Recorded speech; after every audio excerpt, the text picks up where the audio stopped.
Again, God will not give you more than you can bear. Mm. Individualizes pain that is often systemic. It makes injustice feel like a personal test rather than a collective failure, right? As an example, disabled folks navigating inaccessible healthcare, trans youth surviving anti-LGBTQ plus legislation, families crushed by capitalism while being told to stay strong. I know you're hungry. You're facing eviction and you've been without lights for 3 weeks. Stay strong. It's okay. You got this. What? This isn't a divine lesson. It is a violent systemic design. The reframe I offer here is God isn't the one giving us more than we can handle. The empire is. And we're not here to passively endure it in the name of God. We're here to disrupt it. Right? That is the calling here, right? Like if you are someone who identifies as a Christian, I want you to remove yourself from colonial Christianity and get back to Christ likeness because he was disruptive. Like really study the life of Christ and he was about that life. He was disruptive. Like absolutely not. No. No. And didn't try to convince me, oh, you know what? Dust your feet, walk to the next town. I don't have the time or the energy. I'm going to tell you some truths and I'm going to keep on moving. That's what I got for you because I don't have a lot of time. Time's a ticking.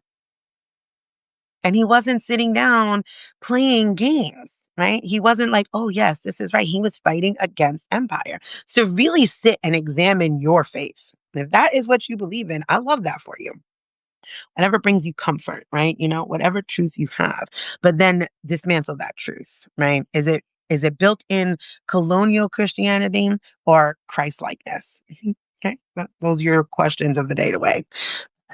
The reflection here is what burdens have I mistaken as mine to carry alone that are actually a part of collective harm that we must refuse together? Right. That is something that we really need to sit with, right? Because when we're talking about those 15 pillars of supremacy, culture, and individualism, isolation is needed for these things to work. So when you're talking about someone like myself who's separated, I'm a woman. So of course it's my fault. Like that's like, right. That's that gender bias that happens. Well, what did you do? You weren't quiet enough. You weren't meek enough. Well, whatever. That is how that works, right? So is it my own personal failing? Because of my first divorce, because I'm on round two, I was actively practicing, my Irish Catholicness. And I felt this need to hold this together, even though we knew that we were young, we were teenagers, and we went into our mid to late 20s.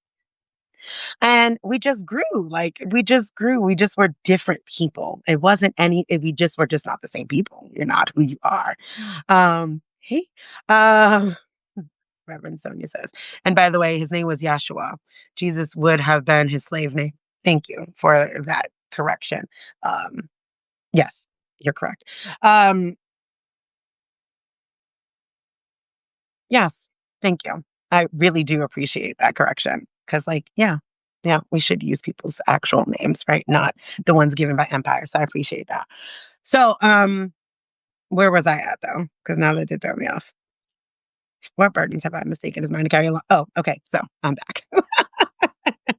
So there's this idea that I just felt like I needed to hold it together, right? Instead of it being that there was a systemic failure for marriages, even, right? Because there's this idea, right? Like from that cis hetero Christian patriarchy idea, is that you guys get married and you kind of go off on your own. You're not held by your village anymore, right? Oh, you got a husband, all of a sudden you don't need help. What? Why? Why? Or you don't need friends. No, don't apologize, Reverend. We will always get back. And that is just depth and integration happening the way I do for my brain. No need to apologize. So like we're sitting down and like we don't have that village, right? That carries people through. Maybe it could have lasted if there were elders still there. Like, oh, this is a normal transition when you're young, right? Like, and you move into your 20s and your 30s and let's sit down and let's talk. And there were intergenerational places and spaces and support for actual family structure, not a supremacy